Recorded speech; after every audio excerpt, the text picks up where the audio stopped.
नमो अरिहन्ताणं नमो सिद्धाणं नमो आयर्याणं नमो उवज्जायाणं नमो लोये सवसाहुणम् तीन भुवन में सार वीतराग विज्ञानता शिव स्वरूप शिव का नमो त्रियोग समारिके। पंडित श्री दौलत राम जी द्वारा रचित ये छह ढाला ग्रंथ है। इसका अपन लोगों को आज से रिवीजन शुरू करना है। कोशिश करेंगे कि आज कल और परसों इन 3 दिनों में 3 ढाल का हम बहुत शॉर्ट में रिवीजन करें, क्योंकि थोड़ा डिटेल्ड रिवीजन हम पहले कर चुके हैं लगभग 2 हफ्ते पहले। फिर उसके बाद में चौथी पांचवी छठी ढाल का भी रिवीजन करेंगे, वो थोड़ा सा डिटेल में करेंगे मंडे से। चलिए, मंगलाचरण ये जो ग्रंथ है ये पंडित दौलत राम जी द्वारा रचित है। आज से लगभग लगभग 191 ईयर्स पहले, 191 साल पहले पंडित जी ने इस ग्रंथ की रचना की थी। और इस ग्रंथ का नाम छह ढाला क्यों है? क्योंकि इसमें छह अलग अलग चैप्टर्स है, छह अलग अलग अध्याय है, इसलिए इसका नाम छह ढाला रखा है। और क्यों लिखा गया है ये ग्रंथ? भव्य जीवों के कल्याण के लिए लिखा गया है। इससे धार्मिक और सांसारिक वास्तव में दोनों ही लाभ होते हैं। धार्मिक लाभ तो जीव मोक्ष की प्राप्ति करता है, और जब तक मोक्ष की प्राप्ति ना करे स्वर्ग आदि की प्राप्ति करता है। और इस ग्रंथ के मंगलाचरण में किन्हें नमस्कार किया गया है? तो बताया, तीन भुवन में सार वीतराग विज्ञान था। किसको नमस्कार किया? महावीर भगवान को कि आदिनाथ भगवान को? कि वीतराग विज्ञानता को। वीतराग विज्ञानता कहने से इसमें सब आ गए, पांच परमेष्ठी आ गए, सारे तीर्थंकर आ गए, सब आ गए। क्यों? क्योंकि अरिहंत और सिद्ध तो वास्तव में पूर्ण वीतरागी और पूर्ण रूप से विशेष ज्ञानी हुए हैं, तो वे तो आ ही गए। और आचार्य उपाध्याय साधु, ये तीनों भी वीतरागता के मार्ग पर चल रहे हैं, सर्वज्ञता को मार्ग पर चल रहे हैं, इसलिए वे तीनों भी इसमें आ गए। देखा जाए तो इसमें पांचों ही परमेष्ठी आ गए। कैसे है वे? वीतराग और विज्ञानता कैसी है? और ये तीन भुवन में सारभूत है। तीन भुवन मतलब तीनों लोक में, अधोलोक, मध्यलोक, ऊर्ध्वलोक। इन तीनों लोक में अगर कुछ सार है, इन तीनों लोक का अगर कुछ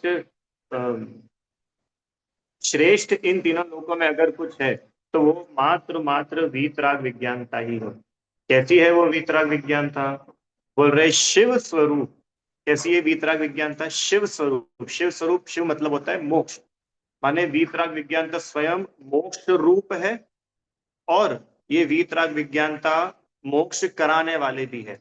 दो बातें। वीतराग विज्ञानता से क्या समझेंगे अपन? पांच परमेष्ठी, वे स्वयं अब मुख्य रूप से अरहंत सिद्ध, वे स्वयं मोक्ष स्वरूप है, और जो उनकी शरण में रहता है वह मोक्ष को प्राप्त करता है। शिव स्वरूप और शिवकार। और मंगलाचरण है तो अल्टीमेटली नमस्कार तो करेंगे ही। कैसे नमस्कार कर रहे हैं? नमहु त्रियोग संहारी के, माने मैं अपने मन, वचन, काय, तीनों योगों को संभाल करके पूरी सावधानी पूर्वक ऐसे वीतराग विज्ञान को नमस्कार कर रहा हूं। ठीक है? तीनों लोकों में सबसे उत्तम वस्तु अगर कोई है तो वो है वीतराग विज्ञानता। क्यों है उत्तम वस्तु? क्योंकि एक तो वो स्वयं शिव स्वरूप है, और दूसरा शिव का मोक्ष कराने वाली है। वीतराग किसे कहते हैं भैया? जिनका राग, द्वेष, मोह बीत गया है, वह वीतराग कहलाते हैं, वीतरागी कहलाते हैं। प्रश्न, भैया वीतरागी क्यों बोला? वित मोही या वित द्वेषी क्यों नहीं बोला? क्योंकि राग सबसे आखिरी में नष्ट होता है। अगर हमने ऐसा बोल दिया वीतरागी, तो इससे ये अंडरस्टूड है कि उसके पहले द्वेष भी नष्ट हो चुका है, उसके पहले मोह भी नष्ट हो चुका है। ठीक है? जैसे हमने बोला 10th पास, तो 8th पास तो वो है ही, 5th पास तो वो है ही, बराबर। इसलिए वीतरागी क्यों कहते हैं? क्योंकि राग सबसे अंत में नष्ट होता है, और जिनका राग ही नष्ट हो गया माने उनके मोह और द्वेष भी नष्ट हो गए, इसलिए वे वीतरागी कहलाते हैं। मोह राग द्वेष किसे कहते हैं? किसी दूसरे में अपनापना करना, वह मोह है। मिथ्यात्व, किसी को भला जान करके चाहना, उसको राग बोलते हैं। और किसी को बुरा जान करके दूर करना, उसको द्वेष बोलते हैं। सरल है तीनों। भैया जहां भी प्रश्न हो आप पूछते जाना, थोड़ा भी फास्ट ट्रैक चलेगा। कुछ कहीं भी कुछ भी समझ नहीं आए तो फटाफट हैंड रेस करना। विज्ञानता, विज्ञानता माने सर्वज्ञता। वी माने विशेष ज्ञान, विशेष ज्ञान को विज्ञान कहते हैं। सर्वज्ञता, सर्व मतलब जो सभी को, ज्ञ मतलब होता है ज्ञान, जानना। जो सभी को जाने उसको बोलते हैं सर्वज्ञ। वास्तव में वीतरागी और सर्वज्ञ बोलने से सब कुछ तो आ गया। इस लोक में किसको महान मानते? अच्छा, जिसके अंदर कषाय होगी वो महान होगा, कि जिसके अंदर कषाय नहीं होगी वो महान होगा? अच्छा, अपन आपस में भी किसी का कंपैरिजन करते हैं तो कैसे कंपैरिजन करते हैं? यार ये तो बहुत गुस्सा करते, ये अच्छा नहीं है। हाँ, ये शांत रहता है, ये अच्छा है। अरे ऐसा ही तो करते हैं ना भैया। जिसके कंपैरिजन कैसा होता है, जिसके कषाय कम होती है उसको सब अच्छा मानते हैं, और जिसकी बहुत कषाय होती है उसको उसको कोई अच्छा नहीं, भला नहीं मानता। तो यहाँ तो उनकी बात चल रही है कि जिनके कषाय ही नहीं है तो पूर्ण वीतरागी हो गए। जिनके ना राग है, ना द्वेष है, ना मोह है, तो वो तो वास्तव में लोक में सबसे श्रेष्ठ हो गए, उत्तम हो गए। और सर्वज्ञ माने जो सभी को जाने, माने जिनका ज्ञान इतना विस्तृत है कि तीनों लोक को, तीनों काल को, सारे पदार्थों को एक साथ एक समय में जान ले, ऐसे सर्वज्ञता उसकी यहाँ पर बात की है। चलो भाई, एक मिनट। हाँ।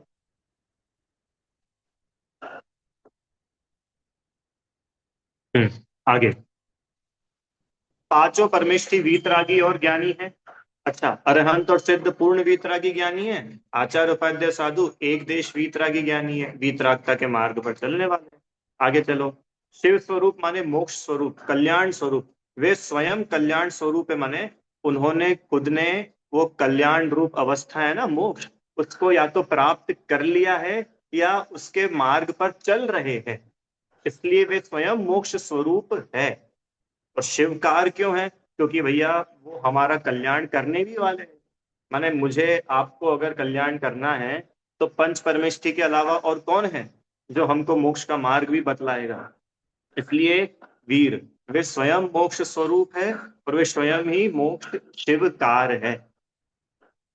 इसलिए उनको मैं मन वचन काय तीनों योगों से सावधानी पूर्वक नमस्कार करता हूँ। मन से कैसे नमस्कार करते, वचन से कैसे करते, काय से कैसे करते?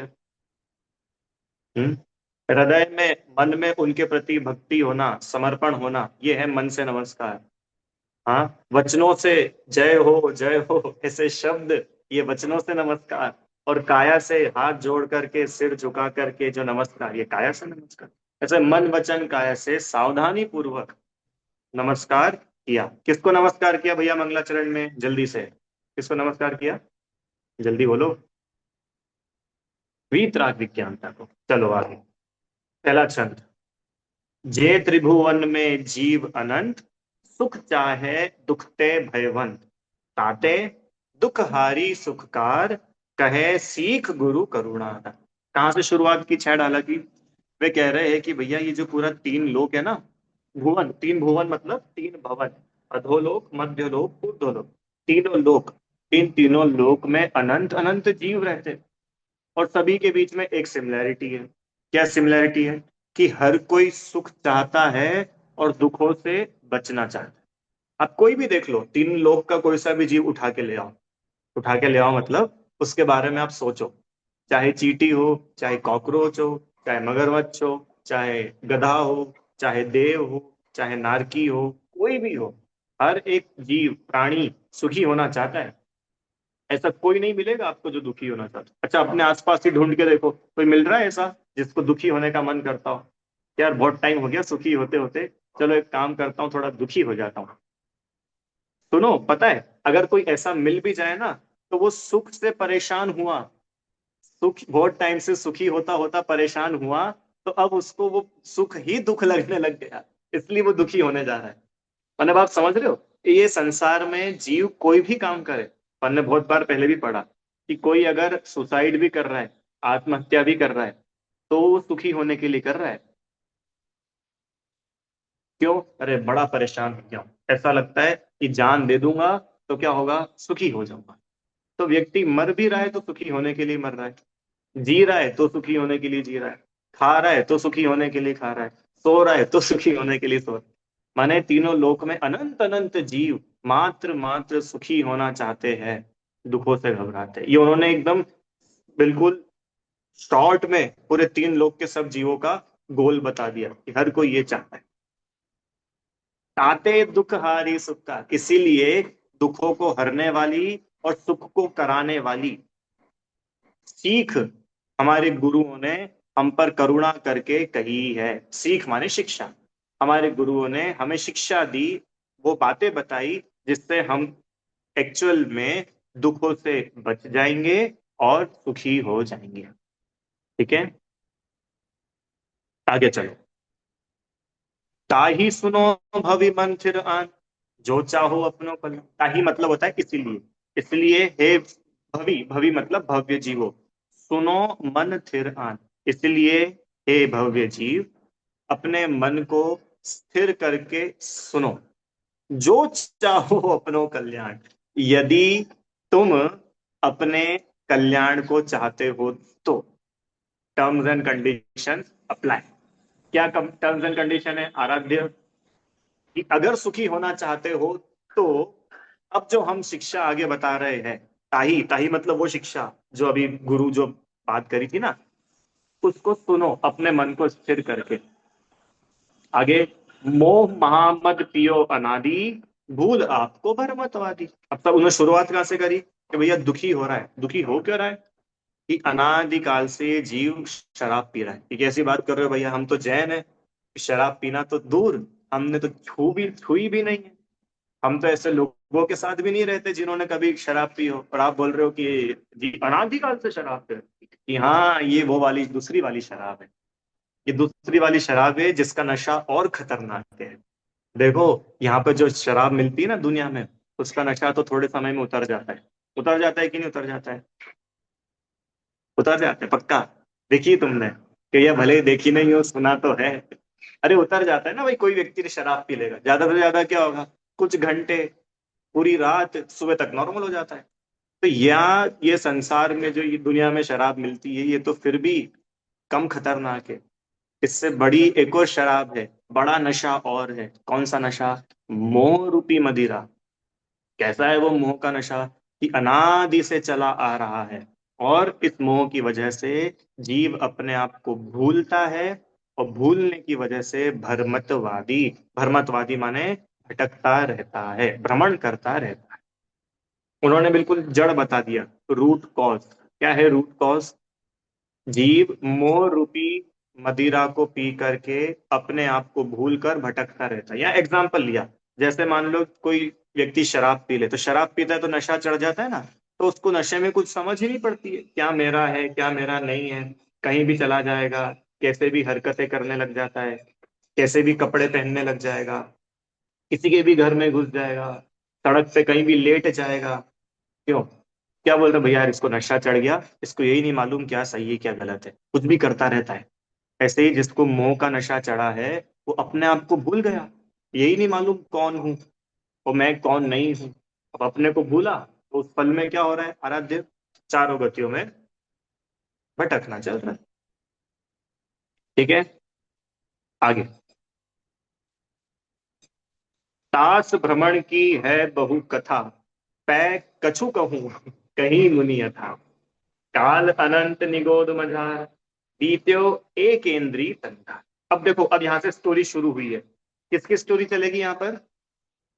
किसकी स्टोरी? जीव की। कौन है जीव? कोई थर्ड पार्टी? अरे अपन, अपनी है ये। आप लोगों से कोई कभी पूछे ना कि तुमने कोई बायोग्राफी लिखी कि नहीं लिखी, तो बोलना ऑटोबायोग्राफी तो नहीं है, पर बायोग्राफी जरूर है, दौलत राम जी ने लिखी है हमारी बायोग्राफी, और उसको छेड़ा देते ना। अरे यहाँ जो बायोग्राफीज मिलती है वो तो ज्यादा से ज्यादा इसी लाइफ की होती है ना, 50 साल, 80 साल, 100 साल का जीवन रहेगा। और दौलत राम जी ने तो अनादि से क्या क्या हुआ, अभी क्या हो रहा है, और आगे अनंत काल तक क्या होने वाला है, पूरी बायोग्राफी ले दी इन 6 डालों में। ठीक है, आराध्य है तुम्हारी बायोग्राफी? कहाँ पर है? अमेजोन पर? कहाँ है? अरे ये नहीं, सामने है 6 डाला, अपन सबकी कहानी है इसमें। चलो, तास भ्रमण की, तास मतलब उसकी, किसकी? वो जीव जो अपने आप को भूल करके भटक रहा है ना, मोह रूपी मदिरा पी कर, जो अपने को भूल कर भटक रहा है, तास भ्रमण की, उसके भ्रमण की कहानी बहुत लंबी है। अच्छा, कोई कहानी शुरू होती है ना, तो कहानी शुरू होती है एक अंधेरी काली रात से। ठीक है, तो फिर वो कहानी शुरू होती है। तो यहाँ पर कहानी कहाँ से शुरू हुई? कि यहाँ इस जीव की कहानी शुरू होती है निगोद से। ऐसे तो बहुत बड़ी कहानी है। अब भैया अनादि से चला आ रहा है संसार, तो अनादि मतलब तो क्या, इतनी बड़ी कहानी है। दौलत राम जी कह रहे भाई, अब हम जो कुछ भी कहने वाले हैं ना, वो तो जैसी मुनि राजों ने कही है, हम बिल्कुल एज इट इज तुमको वैसी बता देते हैं। दास भ्रमण की है बहु कथा, कह कछु कहूं, कही मुनि यथा, जैसी मुनियों ने कही है, मैं तो बिल्कुल वैसी थोड़ी कहता हूँ। कि अच्छा भैया, क्या है कहानी, सुनाना जरा फ्लैशबैक। काल अनंत निगोद मझा, जीव अनादिकाल से तो निगोद में रहा। बीत्यो एकेंद्रिय तंदा, जीव का अनंत काल निगोद में एकेंद्रीय का शरीर धारण करके ही बीता। निगोद मतलब पता है? निगोद मतलब जीव की सबसे निकृष्ट अवस्था। निगोद मतलब जहां एक शरीर और उस एक शरीर में रहने वाले अनंत जीव। निगोद मतलब महा दुखरूप अवस्था। निगोद मतलब नरक से भी ज्यादा कष्ट जहां होते हो, उस अवस्था का नाम है निगोद। ठीक है, एक इंद्रिय का शरीर धारण करके इस जीव ने अनंत काल निगोद में बिताया है। आगे चलो। निगोद क्या है? कि जहां एक शरीर और उसके अनंत स्वामी हो। जैसे आलू प्याज, ये जो सब जभी कंद है ना, ये वास्तव में निगोदिया जीव है। निगोदिया जीव है मतलब कि इनमें एक एक शरीर में, आलू तो इतना बड़ा है, तो उस एक इतने बड़े आलू में अनंता अनंत निगोदिया जीव होते हैं। इतने बड़े आलू की तो छोड़ो, आलू के इतने से कण में, इतने से पार्टिकल में अनंता अनंत जीव होते हैं। ठीक है, ये तिर्यंच गति के एक इंद्रिय जीव होते हैं। क्या होती है भैया निगोद में दशा? कह रहे हैं एक श्वास में 8-10 बार जन्मो मरियो, हरियो दुख पार। क्या होता है आराध्य? एक श्वास में 18 बार जन्म मरण। तो भैया अब इसमें तो क्या अच्छा है, पता ही नहीं चलता होगा। एक सांस लेना जरा, सब लोग सांस लेना जरा फटाफट। 18 बार मर गया और जी लिया अपने सांस लेने से? अरे सांस लेने से नहीं, वो तो बता रहे कि सांस लेने में जितना समय लगता है, उतने समय में 18 बार जन्म मरण जन्म मरण जन्म मरण जन्म मरण जन्म मरण होता रहता है। इतना दुख है। अब आपको लग रहा होगा कि भैया वो जीता ही कितना होगा जो उसको पता भी चले कि मेरे को दुख है। जीता है उससे पहले तो मर जाता है, तो उसको तो पता ही नहीं चलता होगा ना कि वो दुखी है। अरे भाई क्यों नहीं पता चलता? ज्ञान है ना, ज्ञान, तो ज्ञान काम नहीं करेगा? हाँ, बहुत थोड़ा सा ज्ञान है, तो भी है तो सही, काम करता है। महा कष्ट है निगोद में। समझ में आया? एक श्वास में 8-10 बार जन्म्यो मरियो भरियो दुख भार, वहां दुखों के भार को सहन किया। फिर कैसे निकला वहां से, कहाँ गया निकल करके? निकसी भूमि जल पावक भयो, पवन प्रत्येक वनस्पति थयो। निकसी, निकसी मतलब वहां निगोद से निकल करके कहाँ गया ये जीव? कि वहां से निकल करके भूमि, भूमि मतलब होता है पृथ्वी, पृथ्वी का एक, जल, जल का एक, पावक, अग्नि का एक, पवन, वायु का एक, और प्रत्येक वनस्पति थयो। ये एक लाइन में उन्होंने सारी स्थावर अवस्थाएं बतला दी। 5 स्थावर होते, हाँ कि ना? जल्दी बोलो बच्चों। 5 स्थावर, पृथ्वी का एक, जल का एक, अग्नि का एक, वायु का एक, वनस्पति का एक। किसको बोलते भैया पृथ्वी का एक? कि वे जीव जिनका शरीर ही पृथ्वी है, उसको पृथ्वी का एक बोलते हैं। वे जीव जिनका शरीर ही जल है, वो जो जल पानी दिखता है ना अपने को, पानी, वो पानी उनकी बॉडी है और उसमें रहता है वो जीव, उसको बोलते हैं जल कायिक। वे जीव जिनका शरीर ही फायर है, अग्नि है, उसको बोलते हैं अग्नि कायिक। वायु ही जिनका शरीर है, वे वायु कायिक। और वनस्पति आदि ये जो है, ये वनस्पति कहलाता है। ठीक है। तो पृथ्वी, जल, अग्नि, वायु और प्रत्येक वनस्पति ये जीव हुआ। और यहाँ पर क्या होता है कि सिर्फ एक ही इंद्री मिलती है। कौन सी एक इंद्री होती है? ओनली स्पर्शन। ओनली। अब आप देखो, आत्मा की सामर्थ्य तो कितनी है, पूरे विश्व को जान सके, सामर्थ्य तो इतनी है ना अपने अंदर। और जान कितना पाता है? ओनली स्पर्शन इंद्रिय रिलेटेड। अब आप समझ रहे हो वो दुख, जीव की सामर्थ्य तो है अनंत को जानने की, और जान पाता है जरा सा, ये है दुख। आ रहा है क्या समझ में? अब ये जो वनस्पति है, ये वनस्पति के दो भेद होते हैं। एक होता है प्रत्येक वनस्पति, एक साधारण। यहाँ पर ये शब्द दिया है पवन प्रत्येक। प्रत्येक वनस्पति मतलब कि वे वनस्पति, ऐसे वनस्पति का एक जीव जो एक ही शरीर और उसमें रहता भी एक ही जीव है। और ऐसे वनस्पति का एक जीव जहाँ शरीर तो एक है पर उसमें रहने वाले जीव अनंत हैं, उसको बोलते हैं साधारण वनस्पति। प्रत्येक मतलब इंडिविजुअल, भैया एक जीव को एक शरीर अलॉट किया जाएगा, तो ये तो प्रत्येक हो गया, इंडिविजुअल इंडिविजुअल सबको अपना अपना मिलेगा। और साधारण क्या है? साधारण मतलब जनरल डिब्बा। जनरल डिब्बा देखा है आप लोगों ने ट्रेन में? तो कैसा है वो जनरल डिब्बा? एक सीट किसी एक इंडिविजुअल की होती है क्या? कि नहीं, वहां तो जितने आ जाए भैया उतने कम है। तो ऐसा ही एक शरीर किसी एक इंडिविजुअल का नहीं है, उस शरीर में जितने जीव आ जाए, अनंतो जीव एक शरीर शेयर करते। आराध्या अभी तुम्हें बोल दे कि तुम्हें अपनी बहन के साथ में अलमारी शेयर करनी है, तो अपन तो उसमें भी तैयार नहीं होते, जबकि अपन अलग, बहन अलग, अलमारी तो और अलग तो भी अपन शेयर नहीं होते। और ये निगोद की अवस्था देखो, वही रहना है, इतना सा शरीर, उसमें अनंतो जीव भरे पड़े हैं, कैसा कष्ट होता होगा।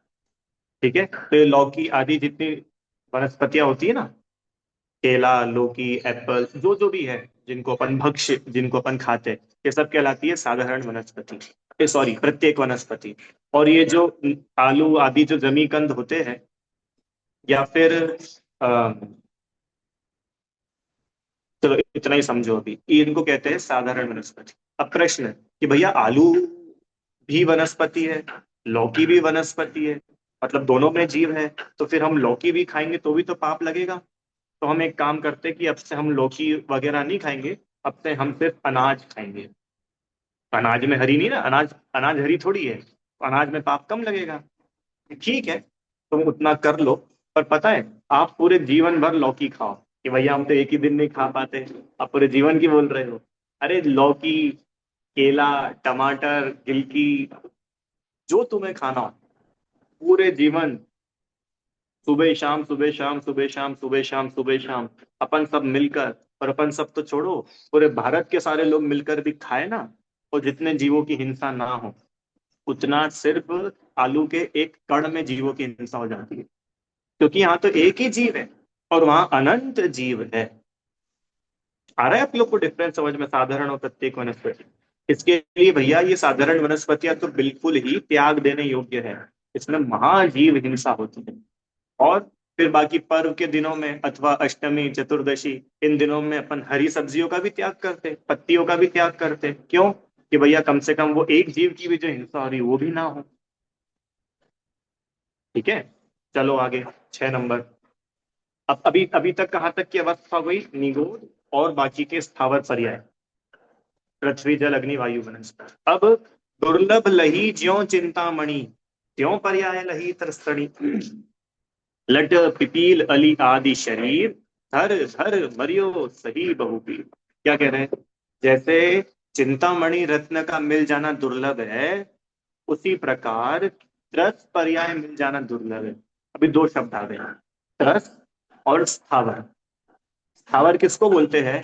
जो एक इंद्रिय है, माने जिस जीव के पास ओनली स्पर्शन इंद्रिय है, उसको बोलते हैं स्थावर जीव। और त्रस जीव किसको बोलते हैं? एक इंद्री से अधिक, माने दो इंद्री, तीन इंद्री, चार इंद्री, पांच इंद्री, इन चारों को कलेक्टिवली क्या बोलते हैं? बोलो जल्दी। त्रस जीव। क्या बोलते हैं? त्रस। मैं त्रस हूँ कि स्थावर हूँ? मेरे को देख के बताना जरा। स्थावर कौन बोल रहा है भैया? अरे भैया स्थावर तो मत बनाओ। त्रस हो ना भाई, मेरी दिख रही तुमको, आंखें है, कान है, पांचों इंद्रियां दिख रही है कि नहीं? मैं पंचेंद्रिय हूँ कि नहीं? अरे सारे मनुष्य पंचेंद्रिय होते हैं। ठीक है, तो पंचेंद्रिय मतलब त्रस है। दो से लेके पांच इंद्रिय तक त्रस, और एक इंद्रिय को बोलते हैं स्थावर। ठीक है, आगे चलो। तो जिस प्रकार चिंतामणि रत्न का मिल जाना बहुत दुर्लभ है। ये दुर्लभ है कि सरल है? चिंतामणि रत्न तो ऐसे ही मिल जाता होगा। पहले समझो चिंतामणि होती क्या है। चिंतामणि रत्न पता है क्या होता है? चिंतामणि रत्न एक ऐसा रत्न होता है कि वो रत्न आपके पास में हो, और आप बस विचार करो। आराध्य, क्या विचार करना है? विचार ये करना है कि मैं इंदौर का सबसे अमीर व्यक्ति बन जाऊं। अभी अपने को कुछ करना नहीं है, ना पढ़ाई लिखाई करनी है, ना जॉब करनी है, ना दुकान खोलनी है, कुछ नहीं करना है। बस वो चिंतामणि हाथ में है, और बस विचार करना है, चिंतवन करना है। और पता है क्या होगा? मैजिक। क्या मैजिक? तुम हो जाओगे अमीर। ठीक है। चिंतामणि रत्न उसको बोलते हैं कि वो जो रत्न जिसके पास हो, वो जो चिंतवन करे उसको वो मिल जाए। ठीक है। अब बताओ, ऐसा रत्न मिल पाना सरल है कि कठिन है? कि बहुत सरल है भैया, हमारे इंदौर के सराफा में तो हर दुकान पे मिल रहा है। मिल रहा है कि नहीं? चिंतामणि रत्न बड़ा दुर्लभ है। तो चिंतामणि रत्न मिल जाना तो फिर भी सरल है। वे कह रहे हैं एक इंद्री से निकल कर दो इंद्री हो जाना इतना कठिन है। दो इंद्री मतलब समझ रहे हो? ये लट दो इंद्रिय जीव होती है। अब बताओ, वो जो लट अपने को दिख रही है, वो कितनी लकी है। भैया लट कैसे लकी हुई? इसलिए लकी हुई कि वो एक इंद्रिय पर्याय से निकल करके दो इंद्रिय हो गई है। वो बड़ी भाग्यशाली है। बहुत दुर्लभ पर्याय है दो इंद्रिय भी हो पाना। तीन इंद्रिय हो पाना तो और दुर्लभ। तीन इंद्रिय में दिया उदाहरण पीपील। पीपील मतलब होता है चीटी। चीटिया। अली, अली मतलब होता है भौरा। चार इंद्रिय होता है ये। ऐसे लट, पीपील, अली आदि आदि अनेक अनेक शरीर धारण करके जीव क्या करता है? मरता है, और बड़ी पीड़ा सहन करता है समझ में? दो इंद्री, तीन इंद्री, चार इंद्री।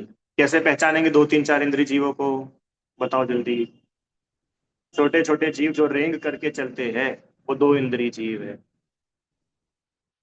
और छोटे जीव जो डग भर के चलते हैं, वो तीन इंद्री जीव है। चींटी, मकोड़ा, ये सब होते हैं ना, ये तीन इंद्री जीव कहलाते हैं। और जो उड़ने वाले छोटे छोटे छोटे जीव होते हैं, उड़ने वाले छोटे जीव, इंसेक्ट होते हैं ना उड़ने वाले, ये सब चार इंद्रिय जीव। तितली वगैरह, ये भौरा आदि, ये जितने हैं, ये सब चार इंद्रिय जीव कहलाते हैं। ठीक है। तो कैसा है भैया इनका? अभी वो एक एक लाइन में दुख बता रहे। दुख तो ये है कि इनको बेचारों को कोई जीव मानने तैयार नहीं है। आप देखो लट वगैरह कैसी बिलबिलाती रहती है। कहीं कुछ हो जाए ना, कहीं ड्रेनेज हो, कहीं गंदगी पड़ी हो, अभी बारिश में देखो कहीं पानी इकट्ठा हो जाता है, कितने जीव पैदा हो जाते हैं, मर जाते हैं। शरीर धारण कराए, कहने को तो एक इंद्रिय पर्याय से निकल करके दो तीन चार इंद्रिय हुए, क्या जीवन है पर एकदम।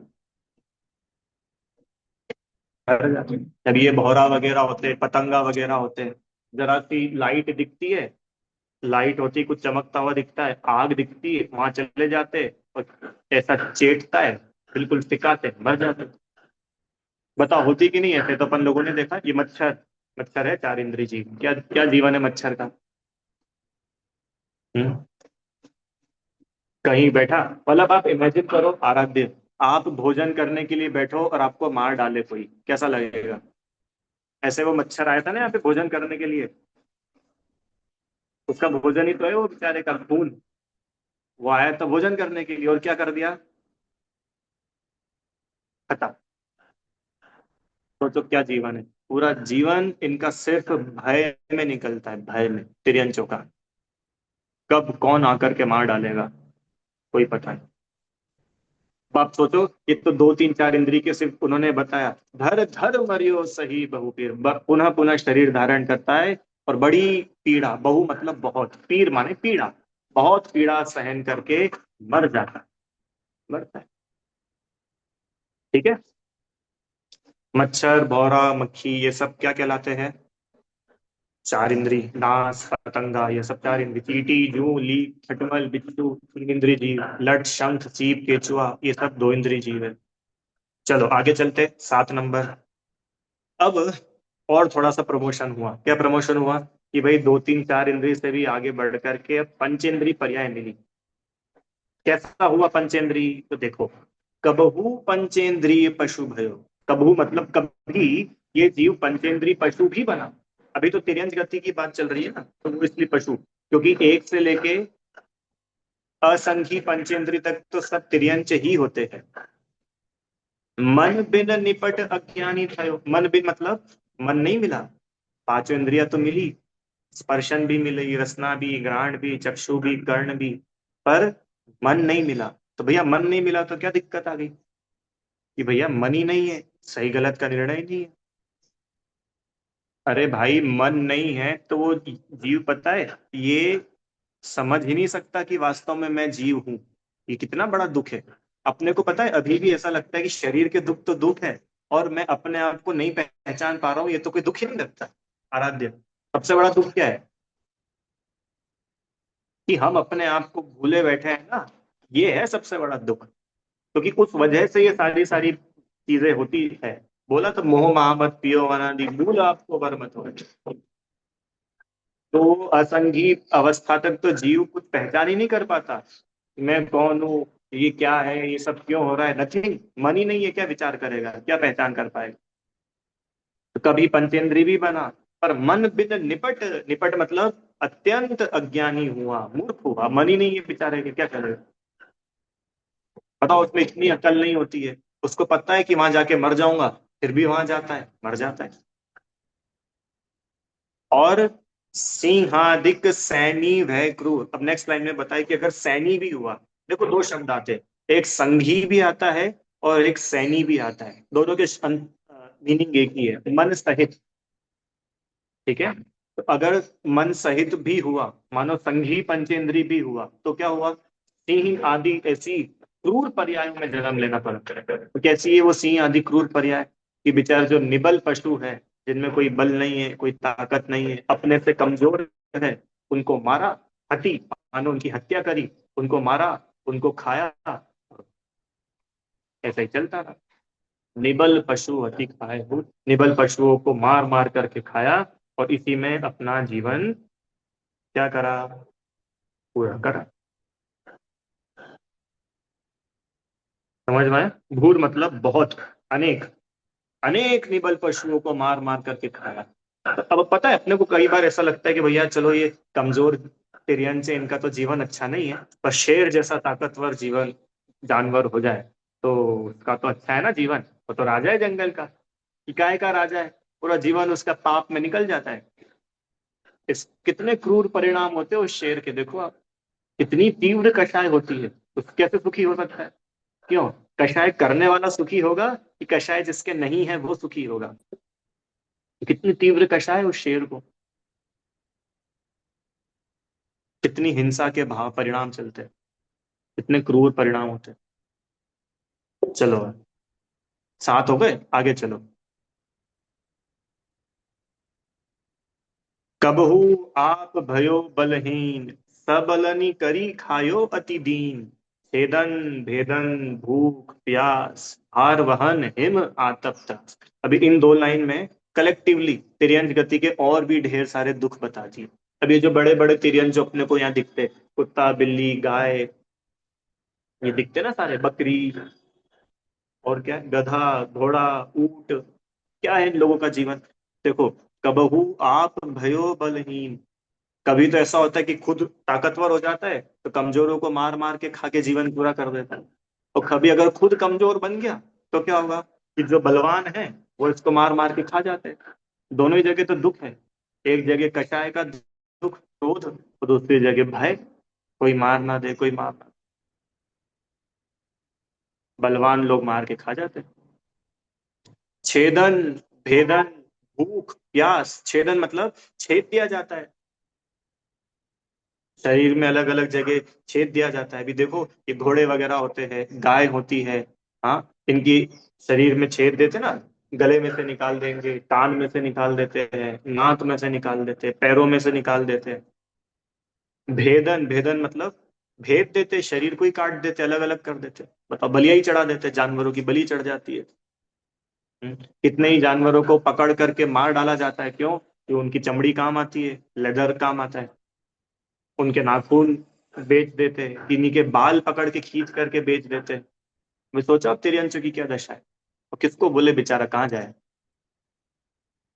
हम्म किसी का मांस बिक जाता है, किसी का खून बिक जाता है, सब बिक जाता है सब। क्या तो कुत्ता, क्या तो सुअर, क्या तो गाय, सबके साथ ऐसी दशा होती है। कितना कष्ट है तेरी अंशों को। तो क्यों हो रहा है ये सारा कष्ट? क्यों हो रहा है? भूल आपको भरमतवादी, अपने आत्म स्वरूप को भुलाना उसकी सजा है, उसकी सजा है। भार वहन, भार वहन माने भार, वजन उठाना पड़ता है। होता है कि नहीं होता है? तिरंचों को कैसा कैसा वजन लादना पड़ता है, बताओ। बेचारा ऊंट बन गया, तो ऊंट बन गया तो अब क्या करेगा? लोगों को घुमाता रहेगा मेलों में, डेजर्ट में। हाथी, घोड़ा, गधा, तो गाय, बैल, बैलगाड़ी वगैरह होती है ना, कितना कितना वजन लादना होता है। अपने वजन से 5 टाइम्स, 10 टाइम्स ज्यादा वजन रहता है इनके कंधों पर। चलते रहते हैं। नहीं चले तो वो मालिक मारता है पीछे से, दौड़ लगता है। हिम, हिम मतलब होता है ठंड, ठंड का दुख। अपने को ठंड लगती है तो अपन क्या कर लेते हैं? घर के अंदर आ जाते, खिड़की दरवाजे लगा लेते, स्वेटर पहन लेते, शॉल ओढ़ लेते। और तिरंच उनके लिए क्या है? गर्मी। हिम, आतप, आतप माने गर्मी, गर्मियों में भी ऐसा ही सीन है। त्रास, त्रास माने महादुख। भूख प्यास छेदन भेदन। भूख प्यास तो छूट ही गया, भूख प्यास भी समझ गए आप लोग, भूख प्यास का दुख तिरंचों को। चलो आगे।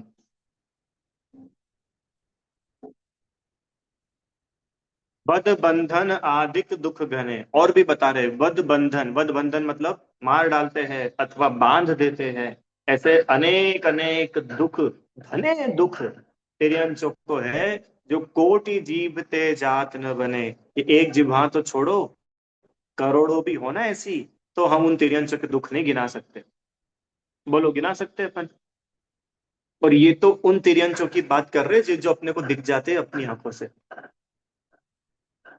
कितना कष्ट, कितने स्ट्रगल्स हैं उनकी लाइफ में, तिर्यंसों के जीवन में।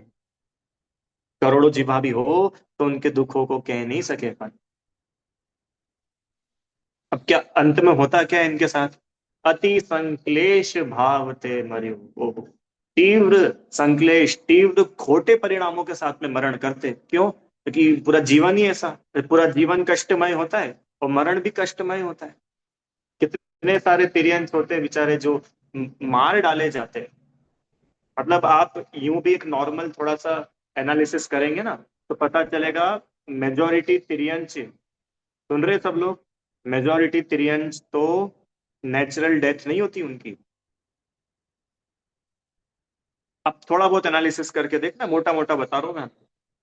या तो उनको मार डाला जाता है, या वो बीमार पड़ जाते हैं, या कोई दूसरा जानवर किसी और को खा जाता है, उसको खाने पीने को नहीं मिलता, भूख से मर जाता है। ऐसी दशाएं होती।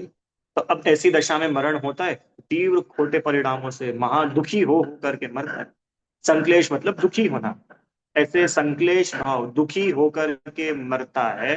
और क्या होता है फिर उस जीव के साथ में? घोर शुभ्र सागर में प्रयोग, और वहां से निकलकर भयानक नरक रूपी समुद्र में जा पड़ता है। तो भैया नरक में तो थोड़ी शांति मिलती होगी। अरे कैसी बात कर रहे हो, नरक में शांति मिलेगी? नरक के कष्ट तो और ही अपने आप में। क्या है नरक के कष्ट? देखो क्या है। नरक किसको बोलते हैं वैसे? नारत, जहां परस्पर एक दूसरे से तथा स्वयं से जीव को प्रीति ना हो, उसको बोलते हैं नारक। माने जीव एक दूसरे को सुहाते ही नहीं है, वो खुद को भी लाइक नहीं करता है, दूसरों को भी लाइक नहीं करता है। ऐसी अवस्था वहां कहलाती नरक। वहां सिर्फ एक काम होता है, कांस्टेंट। क्या काम होता है? पार्टी। क्या होता है बेटा नरक में? पार्टी चलती है वहां पे, क्यों? एक नारकी आता होगा तो उसकी पार्टी करते होंगे, कोई नारकी जाता होगा तो उसका फेयरवेल करते होंगे। बढ़िया पार्टी चलती होगी नरक में तो। अरे डिशुम डिशुम चलता है, मार काट चलती है, मारो काटो चीर दो फाड़ दो, इसके अलावा और कुछ सुनाई नहीं आता। पढ़ते देखो क्या होता है नरक में। तहाँ भूमि पर सत दुख इसो। तहाँ तहाँ मतलब वहां की, कहाँ की बात चल रही है, नरक की। कैसी है नरक की भूमि, कि उसकी भूमि को परसत, परसत माने स्पर्श, उस भूमि के स्पर्श छूने भर से ईसो माने ऐसा दुख होता है, मानो हजारों बिच्छुओं ने एक साथ डस लिया हो तो जैसा दुख ना हो। बिच्छू काटा है किसी को, काटा है क्या, तुम्हें काटा है सच्ची में। ये बच्ची बोल रही काटा है तुमको बिच्छू, नहीं काटा होगा मेरे ख्याल से तो। ठीक है। और सोचो अगर किसी को बिच्छू काट, अरे बिच्छू बिच्छू तो छोड़ो, चींटी काटी है चींटी, चींटी तो काटी होगी, कैसा लगता है जब चींटी काटती है, अनुष अच्छा लगता है ना, मजा आते हैं, मजा आते हैं। अरे कष्ट होता है, तो जरा सी एक चींटी, इतनी सी, अपन इतने बड़े, और वो एक चींटी अपने को काट खाती ना, अपन उछल जाते। और हजारों चींटियां एक साथ आ जाए और काट खाए जब कैसा लगेगा। और इतना तो अपने को समझ में आता है ना, कि एक चींटी से ज्यादा खतरनाक तो एक बिच्छू होता होगा।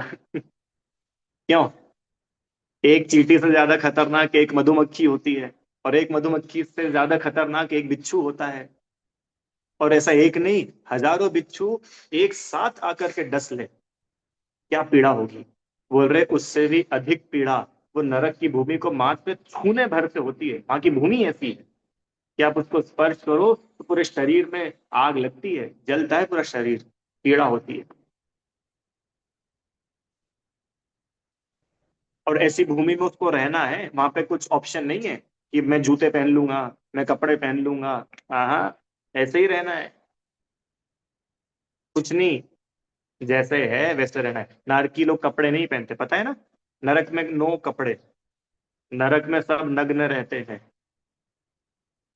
तहाँ भूमि पर सत दुख ईसो, वहां की भूमि ऐसी कि मानो स्पर्श करने से ऐसा दुख होता है कि हजारों बिच्छू, सहस मतलब हजार, हजारों बिच्छू भी एक साथ डंक मारे तो दुख ना हो, इतनी तीव्र वेदना होती है। और उसी माहौल में उसको हमेशा रहना, ऐसा नहीं है कि वो वहां पर आया है तो शुरू शुरू में उसको ऐसा मिलेगा, उसको रहना ही वही है। तहाँ राध श्रोणित वाहिनी, क्रमिकुल कलित देह दाहिनी। तहाँ मतलब वहां नरक में क्या है, क्या है वहां नरक में, राध श्रोणित वाहिनी। राध श्रोणित वाहिनी मतलब, राध मतलब होता है खून, पीप पीप, और श्रोणित मतलब होता है खून। तो पीप सभी पुरुष नहीं होते, सब नपुंसक होते हैं नरक में, सब नपुंसक होते हैं, नो पुरुष नो स्त्री, सब नपुंसक। तहाँ राध श्रोणित वाहिनी माने वहां नरक में खून, मवाद, इनसे भरी हुई नदी है। क्या नाम है उस नदी का, वैतरणी नदी। क्या होता है उस वैतरणी नदी में, खून और मवाद से तो जो भरी हुई है। अब आप क्या इमेजिन, क्या एक्सपेक्ट कर सकते हो उस नदी से, इस नदी का काय से भरी हुई है वो नदी, खून से, पीप से, मवाद से। क्रमिकुल कलित देह दाहिनी, क्रमिकुल, क्रमिकुल मतलब छोटे छोटे छोटे छोटे कीड़े, ऐसे छोटे कीड़ों से पूरी नदी भरी हुई है। और नारकी को लगता है भैया थोड़ा नदी में जाएंगे तो शरीर में ठंडक मिलेगी, थोड़ी शांति मिलेगी, और वहां डुबकी लगाता है और सारे के सारे कीड़े शरीर पर चढ़ करके खूब काटते, घाव उत्पन्न करते। ऐसी वो नदी, क्या नाम है नदी का, वैतरणी नदी। क्या नाम है बोलो जल्दी, वैतरणी नदी। कहाँ पर उलती है ये नदी, कहाँ होती है, कहाँ है वैतरणी, नरक में। ठीक, आगे चलो। और क्या है भैया नरकों में, थोड़ा और बताओ। बोल रहे सेमर तरु, वहां पेड़ भी है, कौन सा पेड़ है, सेमर वृक्ष। कैसा है भैया वो पेड़, तो थोड़ा अच्छा होता होगा, बिल्कुल हरा भरा छायादार, कि नहीं नहीं, सेमर तरु दल जुत असी पत्र, असी जो देह विदारे तक। कैसा है वो सेमर वृक्ष, कि उसके पत्ते तलवार के समान, असी मतलब होता है तलवार, पत्र माने पत्ते, सेमर कैसा है? सेमर का वृक्ष कि वो तलवारों के समान धार वाले पत्तों का वाला पेड़ है। क्या नाम है उस पेड़ का? सेमर वृक्ष।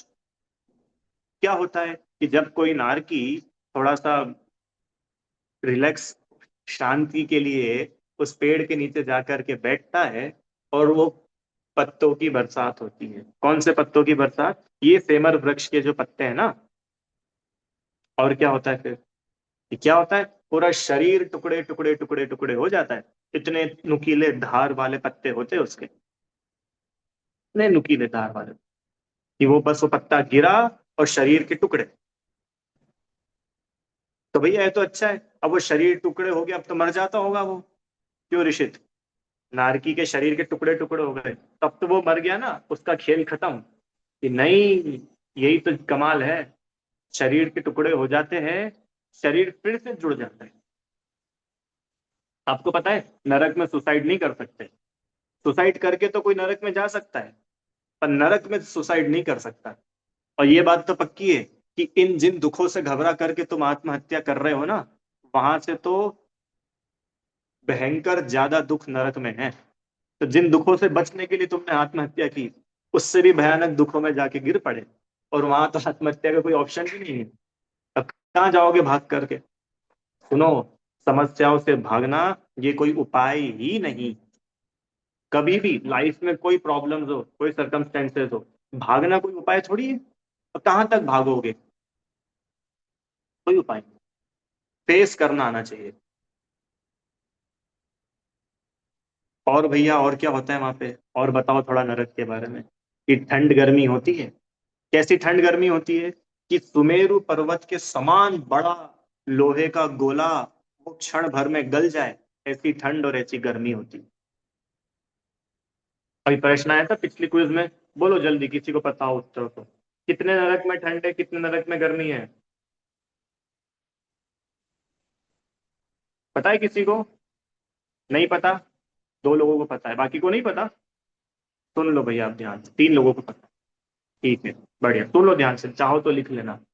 पहला नरक, गुड गुड, बढ़िया। पहला नरक, दूसरा नरक, तीसरा नरक, चौथा नरक। इन चारों में तो कंप्लीट गर्मी ही गर्मी है। जैसे जैसे नीचे आते गर्मी बढ़ती जाती है। और पांचवा नरक जो है, उस पांचवे नरक के 2/3, पांचवें नरक के 2/3 भाग में गर्मी होती है। सुना सबने? एक दो तीन चार में गर्मी, और पांचवें नरक के 2/3 पोर्शन में तो होती है गर्मी। और फिर जो बचा हुआ 1/3 पोर्शन है, वहां होती है ठंड। छठे नरक में ठंड, और सातवें नरक में ठंड। ठीक है। 2/3 और 1/3 याद रखना, पहले 2/3 बाद में 1/3। 2/3 में गर्मी, 1/3 में ठंड ठंड, पांचवें नरक में। ठीक है अनुष, याद रखोगे? आगे चलो। सर्दी गर्मी हो गई। हाँ, और भी इसमें दिए हुए हैं नरक के और भी अनेकों अनेकों दुख है। हजारों चूहे बिल्ली सुअर कुत्ते आदि जानवरों के मृतक शरीर एक साथ कई दिनों तक सड़ने पर जितनी गंध ना आए, उससे भी ज्यादा दुर्गंधित नरक की मिट्टी होती है। वहां कष्ट है भैया, नरकियों को क्या करे? क्या क्या करे? पाप करेगा तो पाप का फल भी मिलेगा। अन्याय तो होता नहीं है, मैं करूँ तो पाप और फल मिले अच्छा। ऐसा हो सकता है? इसलिए भैया ये पढ़ करके अपने को बहुत अलर्ट रहना चाहिए। अपने जीवन में कभी कोई ऐसा काम ना हो जिस वजह से ऐसी नरक आदि दुर्गतियों में जाना पड़े। पढ़ा है आप लोगों ने 4 गतियां? बताओ नरक में जाने के कारण। बहु आरम, बहु परिग्रह, है ना? बहुत हिंसा के परिणाम ये नरक आयु के बंध के कारण है। बहुत परिग्रह इकट्ठा रखना, बहुत परिग्रह में वस्तुओं में ममत्व, मेरा है मेरा है मेरा है, ये भाव, ये नरक का द्वार है। सात व्यसन, ये नरक के द्वार है। ठीक है, बचना चाहिए। बचना क्या चाहिए? करना ही नहीं चाहिए। और करेंगे तो फिर तो फल आएगा। चलिए 12th नंबर। और क्या है भैया नरक में? तिल तिल करे देह के खंड, असुर भिड़ावे दुष्ट प्रचंड। ओहो। तिल तिल करे, नारकी आपस में लड़ करके एक दूसरे के शरीर के टुकड़े टुकड़े कर देते। कैसे टुकड़े? तिल तिल, जरा जरा से टुकड़े कर देते। अब आप समझो कैसी तीव्र उन लोगों की आपस में कशाय होती होगी। आप सोच रहे हो? देखो आपको एक एग्जांपल से समझाता हूँ। जिसके शरीर के टुकड़े हो रहे हैं उसको तो दुख है ही सही। मैं तो आपको इस एंगल से बता रहा हूँ कि जो सामने वाले को मार रहा है।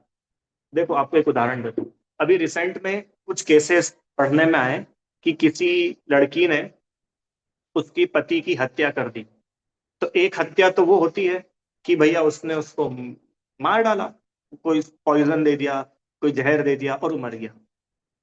और एक हत्या क्या होती है कि मार दिया और शरीर के टुकड़े टुकड़े टुकड़े टुकड़े टुकड़े टुकड़े करके ड्रम में भर दिया और सीमेंट भर दी। दोनों ही केस में पति तो मरा, समझना। पर अब पति की तरफ से छोड़ो, उस लड़की की तरफ से देखो उसको कितनी तीव्र कषाय होगी कि वो मर जाने के बाद भी उसको चैन नहीं पड़ी। मारे जा रही है, मारे जा रही है, मारे जा रही है। होता है ना, देखा है आप लोगों ने, कभी पढ़ा होगा। इससे पता चलता है कितनी तीव्र क्रोध कषाय है। जितनी अधिक कषाय उतना अधिक दुख। वो जीव कितना दुखी है कि उसको चैन ही नहीं मिल रहा है। मैंने उसको बस मारना है, मारना है, मारना है, मारना है, काटना है, काटना है। शरीर के टुकड़े टुकड़े भी हो रहे हैं तो भी उसको तो मारना है। ऐसी तीव्र कषाय, ये दुख है नारकियों को। ये बाहर के दुख तो ठीक है, जो है वो तो है ही सही। अंतरंग की भी महापीड़ा है, इतनी कषाय होती। और असुर भिड़ावे दुष्ट प्रचंड। रीता आंटी, असुर देव, असुर मतलब ये असुर कुमार जाति के देव होते हैं। ये तीसरे नरक तक जाकर के नारकियों को भिड़ाते हैं। तीसरे नरक के आगे इनकी नो एंट्री है। तीसरे नरक तक तो ये लोग जाते हैं। और क्या करते हैं? भिड़ाना, भिड़ाना मतलब समझते हो? आप लोग भिड़ाते हो कभी एक दूसरे को? स्कूल में तो बड़ा मजा आता है, क्यों वीर? दो दोस्तों को भिड़ा देते हैं। आजकल के बच्चे और स्मार्ट है, लड़क बच्चों को नहीं भिड़ाते। आजकल के बच्चे तो टीचर्स को भी भिड़ा देते हैं। टीचर लोग झगड़ लेते हैं। तो सुनो, ये भिड़ाने का फल है नरक। अब तुमको कोई भिड़ाएगा तो तुम्हारे मजे लेगा। सही में मजे लेने की प्रवृत्ति अच्छी नहीं है। मजे लेना समझते हो? कल्पना आंटी जी, मजे लेना समझते हो आप? मजे लेना। आज मैं कहीं से आ रहा था लौट करके, और एक अंकल, चौराहा था चौराहा, तो चौराहे पर एक अंकल थे, वो बाइक पे जा रहे थे। और एक लड़का था मेरे से थोड़ा बड़ा होगा, वो कार में जा रहा था। और वो कार वाले ने बाइक वाले अंकल को टक्कर मार दी। ज्यादा कुछ नहीं हुआ पर फिर भी वो एक्सीडेंट तो हुआ। तो अंकल उतरे गाड़ी से। अब आप समझ सकते हो, भारत में अगर कोई की टक्कर हो गई है और वो गाड़ी से उतरा है तो अब क्या होने वाला है? क्या होने वाला है? अब झगड़ा होगा। अब झगड़ने वाले तो वो दो लोग हैं। उस झगड़े को खड़े होकर के देखकर एंजॉय करने वाले 50 लोग खड़े हो गए थे वहां। अरे अरे देख उन्होंने ऐसा बोला, अरे देख उसने पलट के ऐसा बोला, अरे देख वो इसके उस पे चला गया, अरे देख इसने उसको। मजा आता है। क्या मजा आता है? दूसरों को लड़ता हुआ देख करके मजा आता है। इसका मतलब समझ रहे हो क्या चल रहा है? नरक जाने की तैयारी चल रही है। क्यों? अभी तुम दूसरों को देख करके मजे ले रहे हो ना। अब कोई तुम्हें देख करके मजे लेगा। तुम लड़ना, और पीपल विल एंजॉय। पीपल मतलब वो देव, वो असुर देव मजे करेगा। कभी नहीं किसी के दुखों में जिसको सुख मिलता हो ऐसा जीव नरक में जाता है। क्या बोला? भाई किसी के दुख देख करके आप उसको सुखी नहीं कर सकते तो कम से कम भैया आप खुद तो मजे मत करो उसके दुखों को देख करके। थोड़ा अपनी तरफ से उसको सांत्वनाएं दे दो। वो भी नहीं बन सके तो चुप रहो, बोलो मत। इतना तो करो। पर नहीं, हमको तो जहां पर वो जला हुआ है ना वहीं पर ही नमक डालने में बड़ा मजा आता है। तो ये बताता है कि नरक की तैयारी चल रही है। अरे आप लोग को समझ आ रहा है क्या? बच्चा, बच्चे, बड़े, सब लोग, नरक की तैयारी है। और प्यास लगती है। कैसी प्यास लगती है नारकियों को? सिंधु नीर ते सिंधु मतलब समुद्र। समुद्र भर का, नीर माने पानी। समुद्र भर का पानी पी ले तो उसकी प्यास न जाए, प्यास न बुझे। प्यास तो इतनी खतरनाक लगती है वीर। अब मिलता कितनी बिस्लेरी की बॉटल्स है? भैया बिस्लेरी तो छोड़ो, क्या छना और क्या अनछना। तो पण एक न बूंद लाए, एक बूंद पानी नहीं मिलता। प्यास कितनी है? प्यास तो है पूरा समुद्र भर के पानी पी लूं तो प्यास ना बुझे, इसी तो प्यास लग रही। और एक बूंद पानी नहीं मिल रहा। और मर सकता नहीं है जब तक आयु पूरी नहीं होगी। मर नहीं सकता। वो जितनी आयु है, मिनिमम 10,000 ईयर्स, मैक्सिमम 33 सागर, जितनी आयु है उतना तो रहना ही है। आए समझ में? ये तो हुई प्यास की बात। और अब ये बहुत सारी इसमें है, तो आप लोग पढ़ लेना, वो लास्ट क्लास में मैंने सब बताया था डिटेल में। आगे चलो। तीन लोक को अनाज जो खाए, मिटे न भूख। तीनों लोकों का अनाज खा जाए ना, तो नारकी की भूख ना मिटे। तो भैया तीनों लोक में अनाज होता भी है क्या? सोचा है कभी? क्यों? अनाज होता है ऊपर, ऊर्ध्व लोक में अनाज होता है, वहां खेती होती है। कि देव लोग खेती करते हैं ऊपर, नीचे नरकों में खेती होती है। तो यहाँ ऐसा क्यों लिखा तीन लोक को अनाज जो है? तीनों लोक में तो अनाज होता ही नहीं है। अरे मध्य लोक में भी कहाँ अनाज होता है? सिर्फ इतने अपने एरिया में है, ढाई द्वीप में अनाज। ढाई द्वीप के आगे कहाँ मनुष्य ही नहीं है, तो अनाज का क्या करेंगे वहां पे? और ढाई द्वीप में भी लैंड तो कितना कम है, बाकी तो समुद्र है, समुद्र में भी अनाज नहीं है। कितनी कम जगह है अनाज तो। पर वो तो बता रहे हैं कि तीनों लोक में भी अगर अनाज हो जाए ना, उस अनाज को भी वो एक नार की खा जाए सबका सब, तो उसकी भूख ना मिटे। इतनी तो उसको तीव्र वेदना होती है भूख क्षुधा की। मिलता क्या है? मिलता क्या है? बासी रोटी मिलती होगी, सड़ा हुआ भोजन मिलता होगा, फंगस लगा हुआ कुछ तो मिलता होगा थोड़ा बहुत तो। कड़ा ना लहा, एक कण नहीं मिलता खाने में। और यहाँ अपने को मिलता है तो अपने को उसकी कीमत नहीं आती। हम्म। मैंने आपको तब भी बताया था, आज भी इस विश्व में ऐसे देश है जहां किसी बच्चे का अगर आज नंबर आ गया ना खाना खाने का, भोजन मिलने का, अब उसका चांस आएगा सीधे 7 दिन बाद। 7 दिन तक उसका नंबर नहीं है, क्योंकि और भी दूसरे बच्चे लाइन में। उन बच्चों को आप देख लो, आंखों से आंसू आ जाए अपने, ऐसा तो उनका शरीर हो रहा। हम्म। कुपोषण हो जाता है, कितनी कितनी बीमारियां हो जाती है। तो मनुष्य की बात कर रहा हूं मैं। नरकों में ऐसी दशा है, भूख इतनी तीव्र लग रही और मिलता एक दाना नहीं खाने को। इसलिए भैया, अपने को मिलता हो तो वेस्ट नहीं करना, नहीं खाना हो तो सड़ा करके किसी को देने से अच्छा है तत्काल किसी को दो। मैंने इतना देखा है, पता नहीं क्या नेचर रहता है लोगों का। जैसे मान के चलो एप्पल है, एप्पल, अब एप्पल है घर में, अब नहीं खाना है, तो अपन ने ये सोचा है कि भाई अपने को नहीं खाना है, तो वो जो सामने चौकीदार है या कोई काम करने वाला है अपन उसको दे देंगे। कोई भोजन बनाया है ना, भोजन बनाया, अब अपने को तो ठीक है, अब अपने को नहीं खाना है, एक्स्ट्रा बन गया, तो क्या सोचा कि किसी और को दे देंगे। अच्छी बात है भैया, तो किसी और को दे देंगे तो दो ना। कब दोगे? कि जब सड़ने लगेगा तब देंगे। समझ लो, ये नेचर होता है, नेचर। कोई चीज अच्छी है उस समय नहीं देंगे, कब देंगे? कि जब अब बिल्कुल खराब सी होने लग जाएगी, स्मेल आने लग जाएगी, थोड़ा थोड़ा उसमें फंगस लगने लग जाएगी, हाँ भैया अब दे दो, अब दे दो। क्यों? अब क्यों दे दो, तुम खा लो अब। ये इससे पता चलता है अपने अंदर कितनी क्रूरता है परिणामों में। ऐसे जीव भगवान नहीं बनते। जिसके अंदर में वात्सल्य होता है ना, तीन लोक के जीवों के प्रति जिसके अंदर में करुणा होती है, वात्सल्य होता है, ऐसा जीव भगवान बनने योग्य है। अरे जब देना ही है किसी दूसरे को, तो उसको भी ऐसी स्टेट में देना अपन, कि उसको भी लेकर के खा करके कुछ अच्छा लगे। सही बताना, जानवरों को कैसा भोजन देते हैं अपन? जो सड़ जाता है वो देते हैं। कई बार अच्छा ही खरीद के जानवरों को खिला दो। मतलब ये देखो, ये तो मतलब बहुत बेसिक इंसानियत है जो अपन लोगों के अंदर होनी चाहिए। इतनी बेसिक बात है। ये दुख बहु सागर लौस है, ये सारे जो दुख है ना, ये जीव बहु बहु माने अनेकों अनेकों सागरों तक सहन करता है। सागर क्या होता है?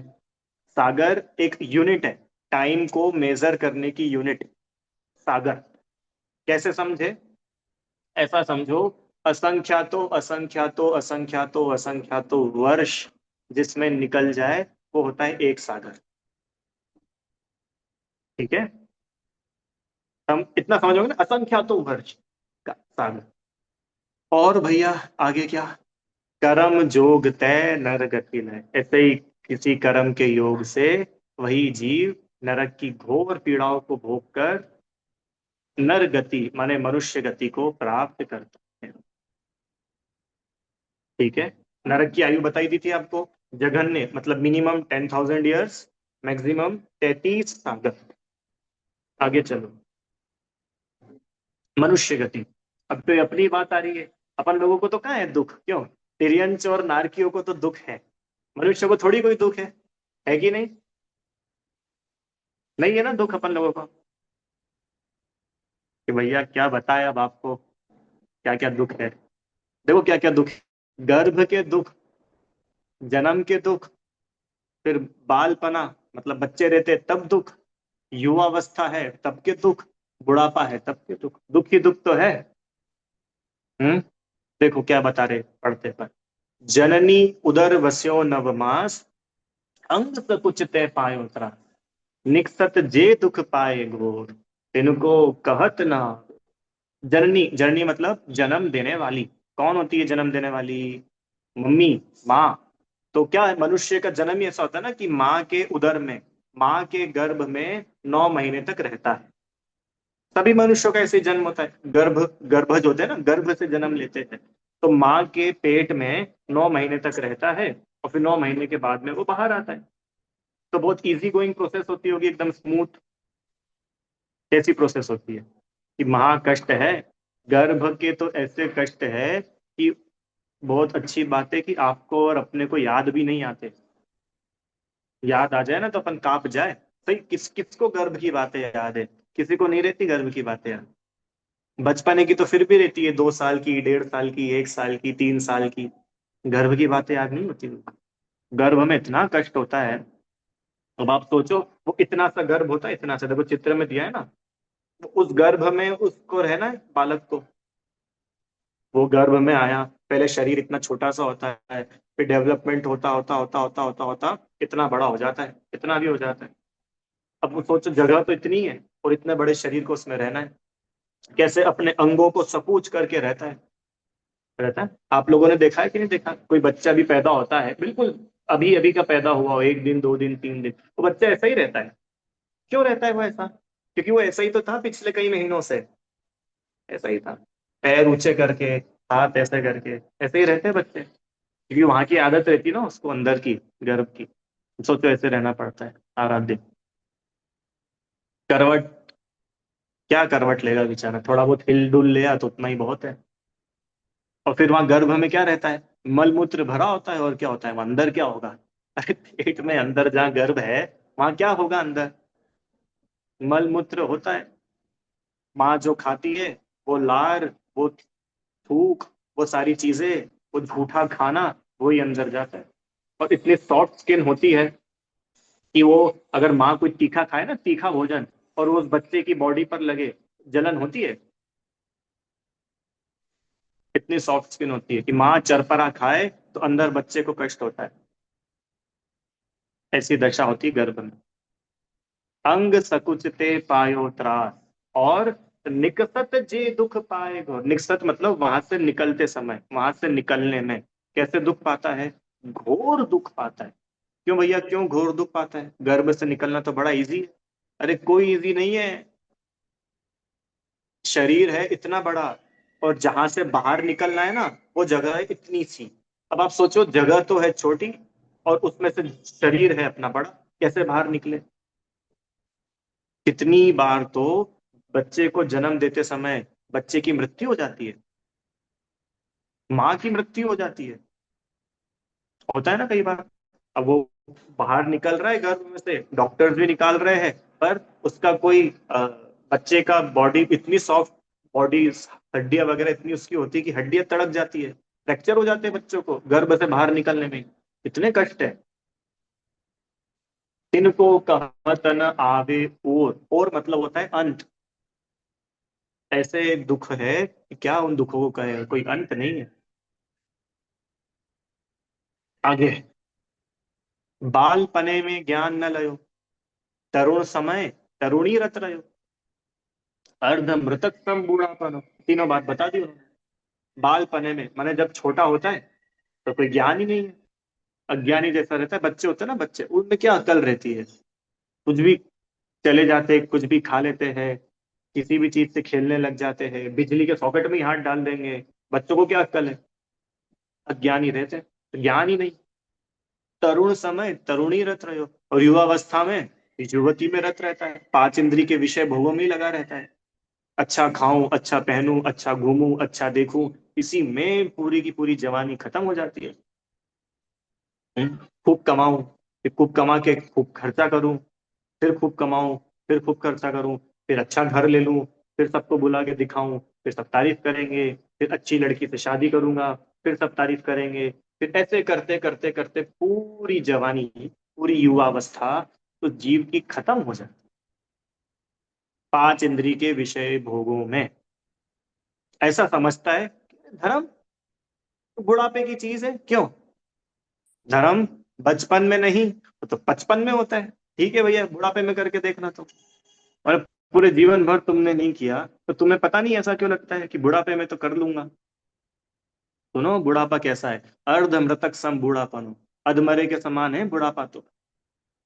और ये तो मेरे को बताने की जरूरत नहीं है, ये तो अपन लोग देखते हैं ना। हम्म, कान ही काम नहीं कर। आज मैं बैंक गया था, तो एक दादी जी थी मेरे पास में बैठी थी, बहुत एजेड थी, आई थिंक 85 भी, 85 से भी ज्यादा होंगी। हाँ, कान से सुना ही नहीं आ रहा, आंखों से दिखाई नहीं दे रहा, चश्मा लगा रखा था काला सा। और जैसे तैसे हिलते डुलते आई, तो अंगूठे पे इंक लगा रखी थी उसके लिए। क्यों? सिर्फ अपना पेंशन लेने के लिए आई थी। बेटा, 600 रुपए वो क्या मिलते हैं ना, ये सरकार देती है जो 600 रुपए, 1200 रुपए गवर्नमेंट देती है ना लेडीज महिलाओं को, वो लेने के लिए आई। और ऐसी आई कि मतलब उनके बाद आने वालों 10 लोगों के काम हो गए, और वो दादी जी वहीं रही। क्यों? कौन सुने? क्या बताए आपको बुढ़ापे के दुख? कौन सुने? कोई नहीं सुने। अर्ध मृतक, शरीर देखो तो बीमारियों से भरा पड़ा, पैर के नाखून से लेके ऊपर सिर तक बीमारी ही बीमारी। किसी का घुटना नहीं काम करता है, किसी की कमर नहीं काम करती, किसी का पेट खराब, किसी का किडनी खराब, किसी का लिवर खराब। क्यों? किसी की उंगलियां खराब, किसी के हाथ खराब, किसी के कान खराब, किसी का आंखें खराब, किसी की गर्दन खराब। बोलो, रहता है कि नहीं रहता है बुढ़ापे में? और इसको ऐसा लगता है बुढ़ापे में धर्म कर लूंगा। भैया, तो बुढ़ापे में थोड़ा शरीर को ही स्वस्थ रख लेना, उतना ही बहुत है। धर्म तो पता नहीं तू कब कर पाएगा। मैंने अनुकूलताओं में तो धर्म नहीं कर पा रहा है, और इसको लगता है कि प्रतिकूलताओं में मैं कर लूंगा। कैसे करें? कैसे रूप लखे आप? बताओ, ऐसी दशाएं है। बचपन में ज्ञान नहीं, युवावस्था में पंचेंद्रिय विषय भोगों में लगा रहा, बुढ़ापा तो बिल्कुल अधमरे के समान निकल गया। कैसे अपने आत्म स्वरूप को जानेगा? क्या धर्म करेगा? ये मनुष्य गति के दुख बताए उन्होंने, बहुत शॉर्ट में बताए। बाकी वो जितने सारे दुख है वो तो अपन लोग सब जानते ही है ना। तो जो सब उसको मैं डिटेल नहीं कर रहा हूँ। आइए, अंतिम देव गति। भैया, देव गति में थोड़ी कोई दुख होता है। देव गति तो एंजॉय करने के लिए होती है। जैसे पाप करता है तो नरक में जाके डंडे पड़ते हैं, पुण्य करता है तो स्वर्गों में जाके आराम करता है। देव गति में थोड़ी कोई दुख है कि देखो भी बताते हैं क्या दुख है देवों के।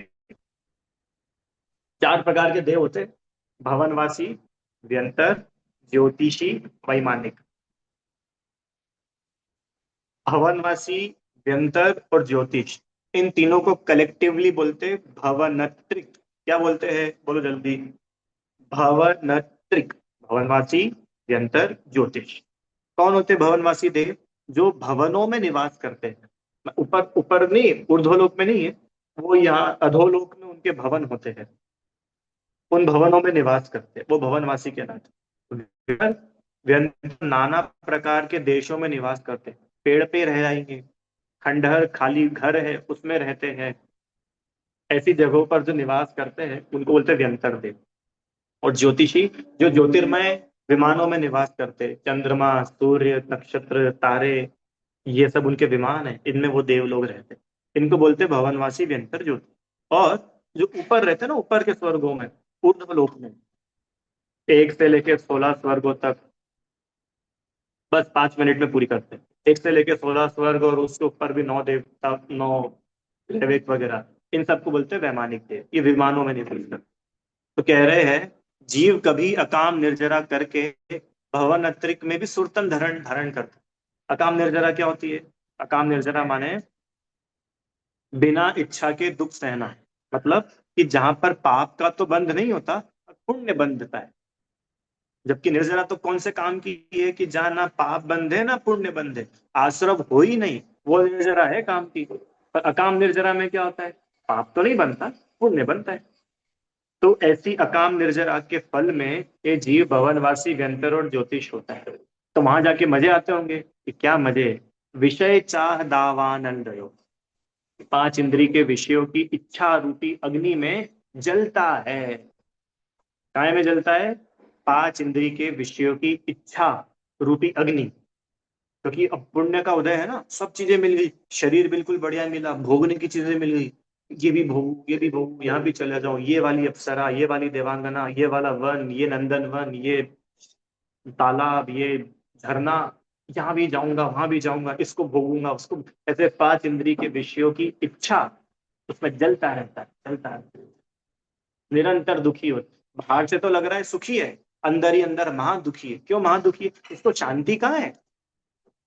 एक भोग नहीं भोग रहा है, उसको दिमाग में 10 और चल रहे हैं। तो किसको शांति कहाँ मिली? और जब शांति नहीं मिली तो हम कैसे सुखी बोलते हैं इसको? और मरत विलाप करत दुख से, और अंत समय में, मरते समय महारुदन विलाप कर करके दुख सहन करता है, रोता है। पता है देवों को 6 महीने पहले पता चल जाता है कि भैया अब अपना टाटा बाय बाय होने वाला है, अब अपने को यहाँ से निकलना है, आयु पूरी होने वाली है। बड़ा कष्ट होता है। हजारों, लाखों, करोड़ों वर्षों तक जिन विषयों को भोगा था वो छूट जाएंगे। आया समझ? छूट जाएंगे, चले जाएंगे, खत्म हो जाएगा। इसलिए महा दुखी होता है, कष्ट होता है। मैंने पूरे जीवन भर जितने मजे नहीं करता है, अंतिम 6 महीने में उतना दुखी हो जाता है। अंत में बिलखे 6 6 मास, कहे हम कैसे उसको दे। आगे अंतिम, जो विमान वासी हूँ ठाए, सम्यक दर्शन बिन दुख पाए, तह तय चय थावर तन धरे, यों परिवर्तन। अगर विमानवासी देव भी हो गया ना, तो भी बिना सम्यक दर्शन के तो वहां भी दुखी है, वहां भी दुखी है। अब उसको यही नहीं पता मैं कौन हूँ, क्या हूँ, इन्हीं में मस्त रहता है। और होता क्या है, इनमें मस्त रहता है तो सारा का सारा पुण्य खर्चा हो जाता है, सारे पुण्य भोग लेता है। और विषय भोगों में इतना मस्त होता है कि नया पुण्य तो कुछ बनता नहीं है, उल्टा पाप अधिक बांधता है। इसके फल में ये होता है, मैक्सिमम देव मर करके सीधे 1 इंद्री होते हैं। अब सोच रहे हो, देव कितनी अच्छी पर्याय लग रही है देखने में तो, नीलम आंटी जी, और कहाँ जा रहा है? मैक्सिमम मर करके सीधा 1 इंद्री। क्या जीवन, क्या क्या मजा है इतने सालों के सुख को भोगने का, जिसके फल में 1 इंद्री पर्याय खड़ी है। और फिर वो 1 इंद्री बना, तो फिर उसका वो चक्कर चलता रहेगा। यो परिवर्तन, परिवर्तन माने परिभ्रमण, संसार परिभ्रमण चलता रहता है, द्रव्य क्षेत्र काल भव भाव, 5 परावर्तन चला। ये चारों गतियों के दुख दौलत राम जी ने पहली ढाल में बहुत संक्षेप में बताया। वापस, दुख हो किस वजह से रहा था? भूल आपको भरमत वारी, अपने आत्म स्वरूप को भूल कर ये जीव भटकता है, तो चारों गतियों में दुख सहन कर। ठीक है, चलो ये पहली ढाल पूरी हुई। उम्मीद से कम समय में, मेरे को नहीं लग रहा था कि हो जाएगी। ठीक है, अब क्या करूं भाई, प्रश्न पूछ लूं आप लोगों से, है ना? भाई जिसको लीव करना है वो लीव कर सकता है, बाकी अब वो थोड़ा बच्चों की क्विज है ना, तो उनसे क्वेश्चन आंसर कर लेते तो उनका थोड़ा रिवीजन हो जाएगा। फू, 1 मिनट, इसको करते अपन गैलरी। चलो शुरू करें प्रश्न। क्या तुमको पूछना है प्रश्न मेरे से? पूछो भैया, शॉर्ट में पूछना है, समय कम है। हाँ हम्म। भैया, मैं ये पूछ रहा था कि जो निगोदिया जीव होते हैं, तो जो वातवलय आदि में रहते हैं, तो फिर वो उनका शरीर कैसा होता है? शरीर कैसा? मतलब मतलब शरीर का ऐसे आकार कैसा होता है ये तो। हाँ भाई, मतलब जैसे आलू में है तो समझ पड़ रहा है ना, तो ऐसे बाकी जगह जो निगोदिया जीव रहते हैं तो उनका शरीर कैसा होता है? शरीर ही है ना वो, तो अभी आलू दिख रहा है आपको, आलू आलू क्या है, वो निगोदिया जीवों के शरीर का ही समूह है। शरीर कुछ नहीं है। अरे अब आप देखो, एक छोटा सा कीड़ा है, बहुत छोटा सा, मतलब वो बैठा रहे तो लगे भी नहीं कि जीव है, वो चले तो पता चलता है अरे ये तो जीव था। तो कैसा शरीर है उसका, जरा सा डॉट पॉइंट बराबर शरीर होता है। निगोदिया के भी ऐसे ही होते हैं। ठीक है, बोलो। अब मैं एक काम करता हूँ, आप लोग खुद से अपने आप को अनम्यूट कर सकते हो। हाँ, पूछ लो भैया प्रश्न फटाफट, फिर मैं पूछूंगा। हाँ। वो जल्दी एक और पूछो। डाउट था कि जैसे आपने पांचवें नरक में बताया कि 2/3 पार्ट में गर्मी रहती है और फिर 1/3 पार्ट में सर्दी रहती है, तो ऐसे नरक में अलग अलग रहते हैं क्या जीव की, तुम बस इतने ही इलाके में रह सकते हो? अलग अलग होता है। एक ही नरक में भी अलग अलग पटल होते हैं, फ्लोर्स होती है, ऐसा समझो। एक नरक, और उस नरक की भी अलग अलग फ्लोर्स होती है, और एक फ्लोर में एक टाइप के नारकी अलग अलग ऐसे रहते रहते हैं। भैया जी, बोलो। जो पांचवा नरक है उसका 1/3, और छठवां नरक और सातवां नरक सब में सेम अमाउंट ऑफ ठंडी होगी, या फिर सात में सबसे ज्यादा, छठवें में थोड़ी कम? बढ़ती हुई, बढ़ती हुई। पांचवे के 1/3 में कम ठंड है, छठे में ज्यादा ठंड है, और छठे में भी जैसे जैसे नीचे जाएंगे ज्यादा ज्यादा ठंड है, और सातवें में भी और जैसे जैसे नीचे जाते जाएंगे अधिक अधिक ठंड होती है। गर्मी में भी ऐसे ही लगा था, ऊपर के नरकों में कम गर्मी, नीचे आते आते ज्यादा गर्मी। और बोलो। साला कितने साल पहले लिखी गई थी? हाँ, क्या बोल रहे हो? छेड़ाला कितने साल पहले लिखी गई थी? आपकी आवाज बहुत धीरे आ रही है। छेड़ाला कितने साल पहले लिखी गई थी? हाँ, 191 ईयर्स। अभी अक्षय तृतीया पे 191 ईयर्स पूरे हुए। ठीक है, अक्षय तृतीया के दिन लिखी गई थी छठ। जय जिनेंद्र भैया चलो जी। बोलो जल्दी। हाँ, देव ऐसा लग रहा है कि मेरी क्विज को तुम लोग मेरे से प्रश्न पूछ रहे हो। चलो बोलो जल्दी, किसको पूछना है? देव हमेशा मरकर निगोदिया ही बनते हैं। कौन? देव। नहीं नहीं, जरूरी नहीं है निगोदिया बने, ये तिरियंची पेड़ वगैरह भी बन जाते हैं, कहीं भी जा सकते हैं, एक इंद्री में कुछ भी बन सकते हैं। अधिकांश ये पेड़ वगैरह होते हैं ना, ये सब देव मर करके बने। भैया जी, देव तो वो पूजा वगैरह सब करते हैं उसमें बहुत, नंदीश्वर दीप वगैरह में, तो वो तो नहीं, उसमें भी होता है उनका वो कषाय वाले भाव बन देव जाता नहीं, है बाद में। नहीं नहीं। हाँ, उन देवों की बात नहीं करी, यहाँ तो उन देवों की बात करी जो पूरा जीवन विषय भोगों में ही मस्त रहते हैं। वे तो बहुत थोड़े से देव है जो 8 दिन नंदीश्वर में जाके पूजा भक्ति करते हैं, या भगवान के समो शरण में जाके दिव्य ध्वनि सुन लेते हैं। बाकी असंख्यातों देव तो ऐसे होते हैं कि जो कुछ नहीं करते, पुण्य बिल्कुल जरा बहुत पुण्य बांधते, उल्टा पाप ज्यादा बांधते, तो वे सब मर करके तिर्यंश एक इंद्रिय हो जाते हैं। हाँ, और हमें क्या बाकी जो विचार करना चाहिए कि इससे हमें काम क्या करते बनना हैं। है? हाँ, हमें क्या बनना चाहिए फिर? क्या विचार करना हमें चाहिए? भगवान बनना चाहिए, हमें भगवान बनना चाहिए। वो तो अभी इस युग में नहीं है ना, इस भव में नहीं है। ठीक है, तो नहीं, ये तो क्या बेस्ट हो सकता है? ये बेस्ट हो सकता है कि सम्यक्त्व धारण करना चाहिए। क्या बनेंगे, वो भार अपने माथे पर नहीं। देव बनना होगा सो देव बन जाएंगे, पर अगर सम्यक्त्व अकेला धारण कर लिया ना, तो पक्का है कुछ भवों में भगवान बन जाएंगे। धन्यवाद। ठीक है, असुर बोलिए। असुर कुमार जाति के देव भी नंदीश्वर द्वीप में पूजा के लिए जाते हैं। कौन? असुर कुमार जाति के देव। असुर कुमार के तो नहीं मेरे को ध्यान में है, मुख्य रूप से वैमानिक देव होते, वे लोग ही जाते हैं। असुर तो नीचे वाले देवों में आते हैं। हाँ। असुर सिर्फ कुमार। वैमानिक देव ही जाते हैं नंदीश्वर हाँ, नंदीश्वर द्वीप की पूजा के लिए। सिर्फ वैमानिक देव ही जाते हैं नंदीश्वर द्वीप की पूजा के लिए। मेरे को कंफर्म करके बताना पड़ेगा, एकदम मेरे को अच्छे से मालूम नहीं है, मैं और कंफर्म करके बताऊंगा। हाँ, जन्माभिषेक पे भी वही जाते हैं वैमानिक सिर्फ। जन्माभिषेक में तो वैमानिक ही होते हैं।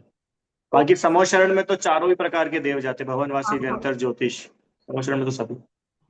बोलिए। हाँ, असुर कुमार देव कौन से, भवनवासी होते कि व्यंतर? असुर कुमार देव होते हैं, व्यंतर होता है, आई थिंक, एक सेकंड बता देते हैं। असुर भिड़ावे दुष्ट प्रजा। एक मिनट।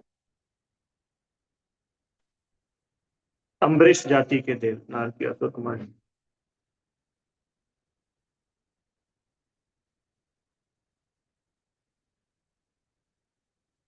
भवनवासी होते हैं वैसे ये लोग।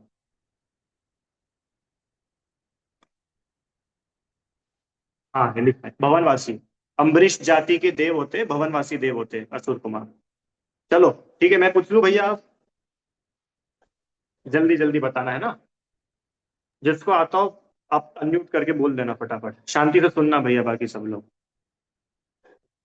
छह ढाला के रचयिता कौन है? पंडित दौलत राम दौलत राम। दौलत राम जी। छह ढाला में काय का वर्णन किया है? पहली ढाल में काय का वर्णन है? तीन लोग के दुखों का वर्णन। चातुर्य दुखों का वर्णन। हाँ ठीक है। हाँ, अपने आत्म स्वरूप को भूलकर जीव कैसे चारों गतियों में दुखों को प्राप्त करता है उसका वर्णन किया है। अच्छी बात है। निगोदिया जीव एक शरीर में कितने रहते हैं और उनका क्या दुख है? अनंत। अनंत कहते हैं और उन्हें अज्ञान का दुख है। एक ठीक सांस है, में एक शरीर में 18 बार जीते हैं मरते हैं। हाँ बहुत अज्ञानता बढ़िया है कि भैया एक उसका दुख। शरीर में अनंत जीव रहते हैं और एक बार में 18 बार जन्म मरण उनका होता है। हाँ, आगे। आ, 5 प्रकार के स्थावर जीव कौन कौन से होते हैं? पृथ्वी का है, जल का है, अग्नि का है, वायु का है और वनस्पति। ठीक है, पृथ्वी जल अग्नि वायु वनस्पति। Very good. आगे। निगोदिया जीव कौन से वाले स्थावर जीव है? साधारण वनस्पति। बहुत बढ़िया, साधारण वनस्पति। गुड गुड गुड गुड, बहुत अच्छा। प्रत्येक वनस्पति का उदाहरण दो। लौकी। लौकी फेमस हो गई क्यों? ठीक है, सभी चीजें मतलब लौकी केला ये सब जो भी है साधारण। प्रत्येक वनस्पति, प्रत्येक मतलब क्या होता है? एक शरीर एक जीव। एक शरीर एक।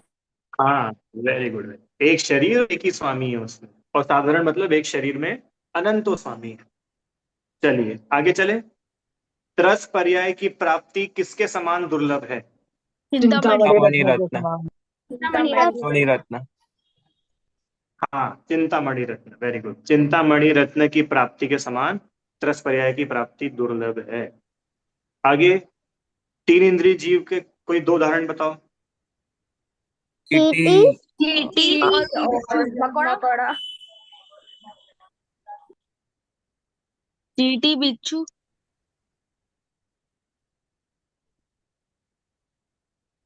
हाँ ठीक है। बिच्छू, बिच्छू 3 इंद्रिय होता है क्या? है ना उसमें? ठीक, चलो देख लेना बाप लोग। आगे चलो जल्दी से। असैनी और सैनी में क्या अंतर है?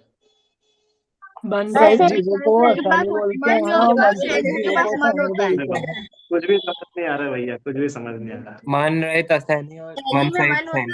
मन रहित सैनी होते हैं और मन सहित सैनी होते हैं। ठीक है भैया, मन सहित सैनी, मन रहित असैनी। तिर्यंचों को और क्या क्या दुख होते हैं? 6 डाला से बताना 3-4 दुख। वेदन वेदन भूख अनुष प्यास। अनुष छेदन रुको भेदन रुको भूख दिव्या, प्यास दिव्या बार रुको। बार। अनुष बोलो। हाँ, उनको छेदन भेदन होता है, उनको भूख प्यास लगती है। वो कभी बलवान पशु होते हैं तो अज्ञान के बिना मूर्ख बने रहते हैं, कभी सियादी बन जाते हैं तो अपने से निबल पशुओं को खा जाते हैं। बलबंधन होता है और भी बहुत दुख होते हैं। अच्छा है, ठीक है। आगे चलते हैं।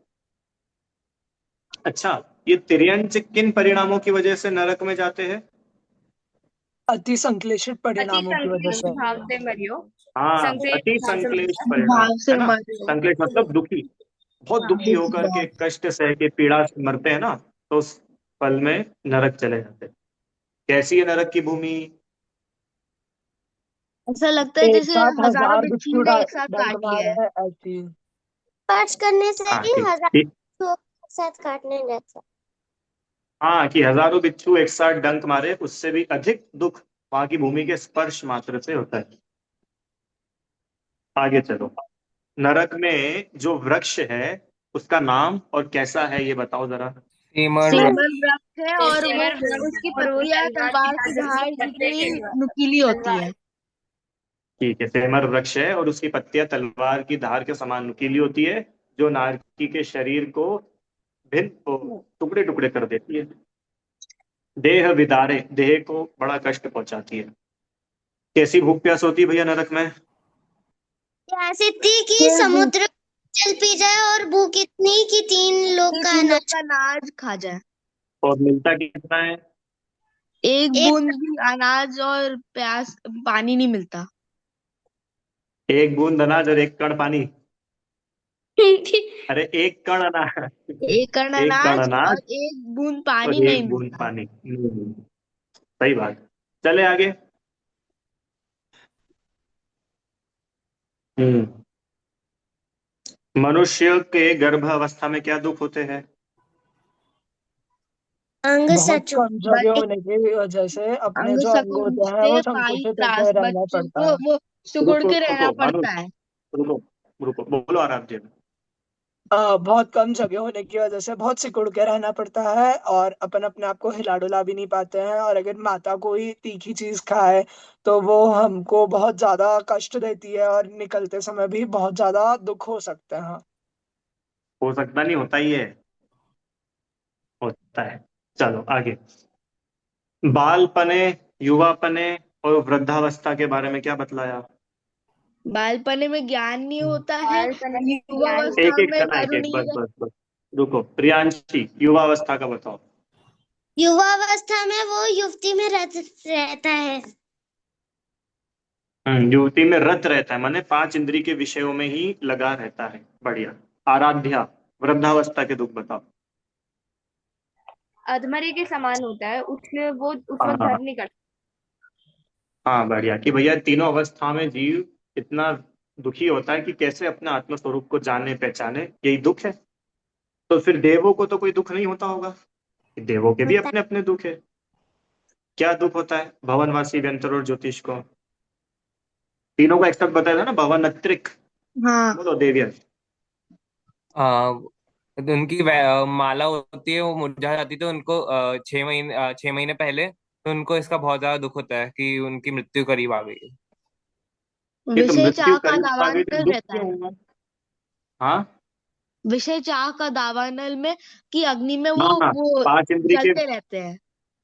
यस, 5 इंद्रिय के विषयों को भोगने की जो इच्छा है ना, उस आग में जलते रहते हैं। ये है मूल दुख तो। और फिर वो जो 6 महीने पहले पता चलता है तो वो दुख ही इस बात का होता है ना कि यार अपन ने इतना सारा भोगा इतने सालों तक और अब सब छूट जाएगा।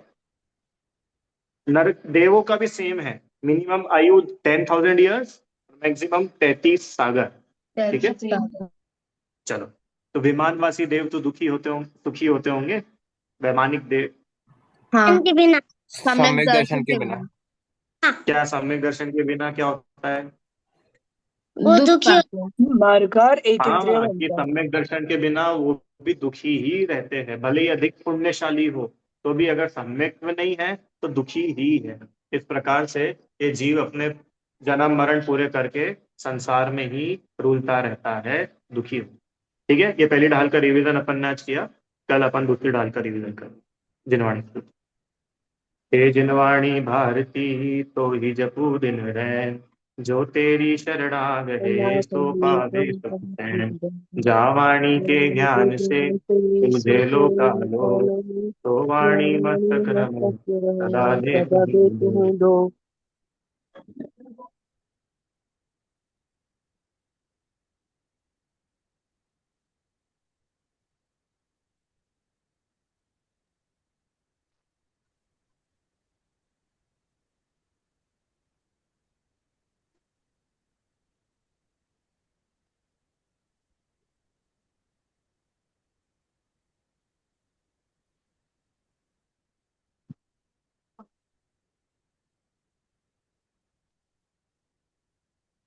जय बोलिए द्वादशांग में जिनवाणी माता की जय।